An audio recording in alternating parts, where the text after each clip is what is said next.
বাংলাদেশের জার্সিতে মাঠে নামতে আর খুব বেশি দেরি নেই সামিত সোমের। দেশের ফুটবল প্রেমীদের আশার আলো জ্বেলে প্রক্রিয়ার এক গুরুত্বপূর্ণ ধাপে পা রেখেছে বাফুফে। কানাডার হয়ে খেলা এই তরুণ ফুটবলারের জন্য প্রয়োজনীয় অনাপত্তিপত্র আজ সকালে পেয়েছে বাংলাদেশ ফুটবল ফেডারেশন। বিস্ময়ের বিষয় হলো সেটা এসেছে সামিতের পাসপোর্ট হওয়ার আগেই। সামিতের বিষয়টি দেখভাল করছেন বাফুফের সহ সভাপতি ফাহাদ করিম।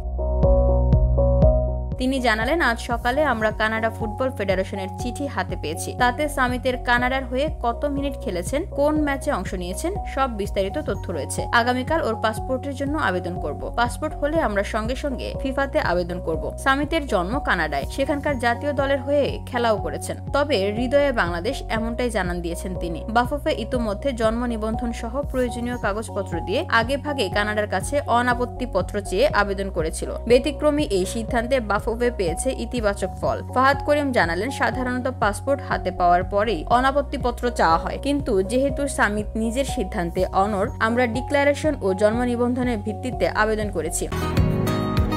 বসুন্ধরা, উত্তরা, বনশ্রী, কুড়িল ও বাড্ডা সহ রাজধানীর বিভিন্ন স্থানে অভিজাত ও অত্যাধুনিক মানের ফ্ল্যাট কেনার এক নির্ভরযোগ্য প্রতিষ্ঠান প্লেজেন্ট প্রপার্টিজ লিমিটেড।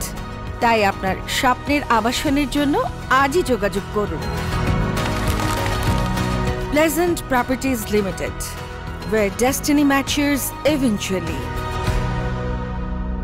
কানাডার ফেডারেশনের নির্দিষ্ট বিভাগ ও ব্যক্তির সঙ্গে যোগাযোগ করে আগেভাগে প্রস্তুতি নিই। আশা করেছিলাম আগামী সপ্তাহে পাবো, কিন্তু আজই হাতে চলে এসেছে। এখন সামনের ধাপ বাংলাদেশি পাসপোর্ট। কানাডায় বাংলাদেশ হাই কমিশন প্রস্তুত রয়েছে আবেদন গ্রহণের জন্য। পাসপোর্ট হাতে পাওয়ার পর ফিফার প্লেয়ার স্ট্যাটাস কমিটির কাছে সামিতের বিষয়ে চূড়ান্ত আবেদন করবে বাফুফে। 10 জন ঢাকায় অনুষ্ঠিতব্য এশিয়ান কাপ বাছাইয়ের ম্যাচে বাংলাদেশের প্রতিপক্ষ সিঙ্গাপুর। সেই ম্যাচে সামিতকে খেলাতে চাইলে 3 জনের মধ্যেই তাকে নিবন্ধন করতে হবে।